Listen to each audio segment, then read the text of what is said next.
everyone, it's Desiree, and for this video we are going to focus on a pop-up card, so just the technique of the pop-up. So let's go through the materials that I'm going to use. So the first thing that you saw was the wavy hillside from Lawn Fawn.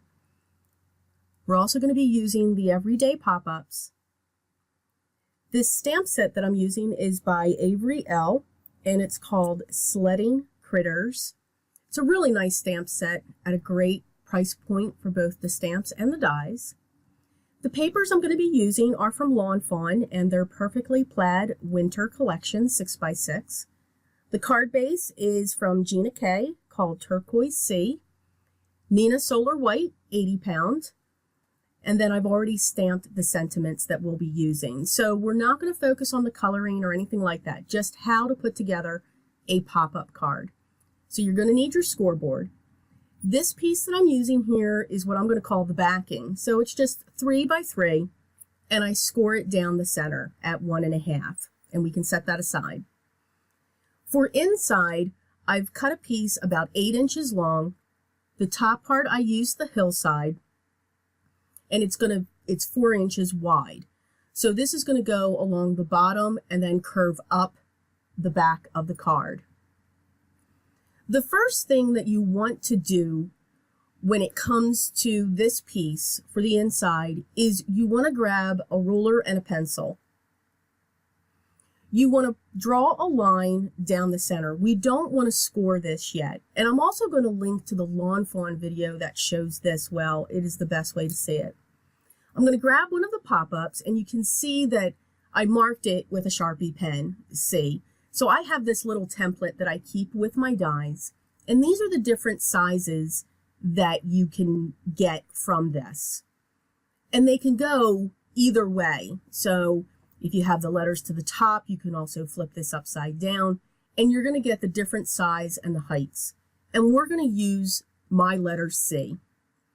On each of these dies, there's little tiny notches on the side, and that's what you want to line up with the pencil mark that you're using, because that's really going to be the score line where the card fold is. You want to set that in place, and then you want to run that through your die cutting machine. Now for this die that I used, the score line that's on the die is actually in the same spot as our pencil line. You can see on some, if you remember on some of the others, that score line on the die can be in different places to give you different heights and so forth. We're now going to score on each side where the die has cut. We don't want to score on the line where we cut it out. In this case we can, because it just happens to fall there. In other cases you don't want to do that. You want to erase your pencil line, and now we're just going to bend this. So you can see it creates, the pop-up is going to come towards you, and then the rest of the card's going to push back as we fold this.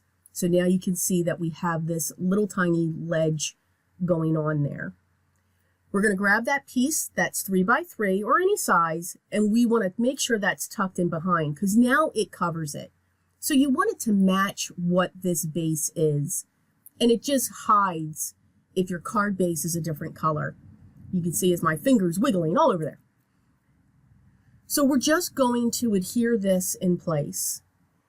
You don't want to put glue where I'm pointing, just around the pop-up area. So along each of the sides, we're going to put some adhesive, and then you want to put it along the top as well. And you really don't have to, because we're going to glue this whole piece in, but you definitely want to make sure that you have it on the sides. What I found is you really want to make sure that when you've got these score lines, that you're right up into the score line, so that your card will fold the way that it should.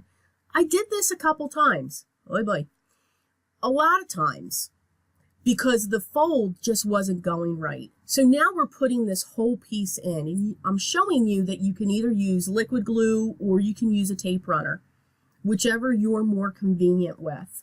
So I'm using both.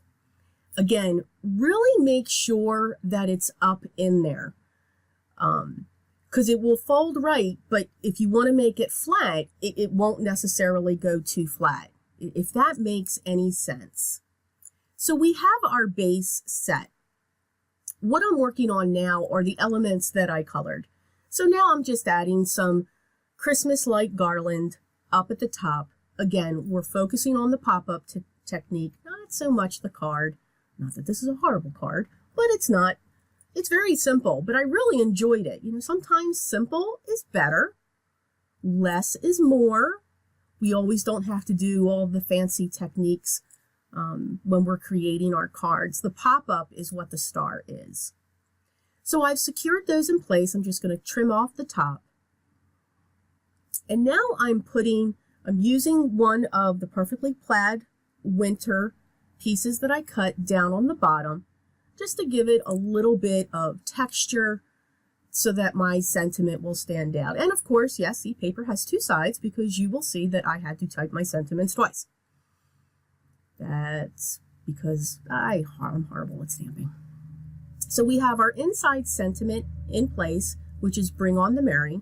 Now I'm going to work on the outside. So I just have a panel that I cut down so that I have an 1/8 of an inch border around it, and I used one of the hillsides at the bottom. And now I'm going to apply the Happy Holiday sentiment to the top. And again, it's a side fishtail banner, and we're just no foam tape, no nothing, making sure I'm using the right side. Yeah. We're just going to adhere that flat. Again, the pop-up's your centerpiece. So when you're doing something like this, you don't have to do so much texture or levels on the outside because there's a lot of layers going on inside. I'm going to use my glue to adhere my focal point, which is the sleigh with the little tiny critters, and I used my alcohol markers to color this. So when I placed that down, I made sure there was just a little bit of space so when I folded it over, it would be picked up, and when you fold the card, it won't get caught on itself.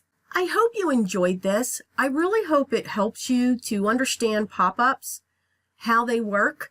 It's very basic and it's very general when I did this card for everybody.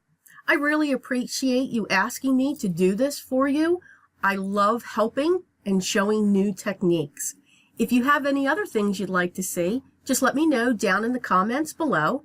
In the description box, I will make sure that I list all of the items that I used for this project here. Here are the close-ups of the card that we did today. And again, everyone, thank you so much for your support, your kind words. It is so appreciated. If you haven't already hit that subscribe button, please do so now. Hit the like button if you like these type of videos. And remember, everyone, be creative.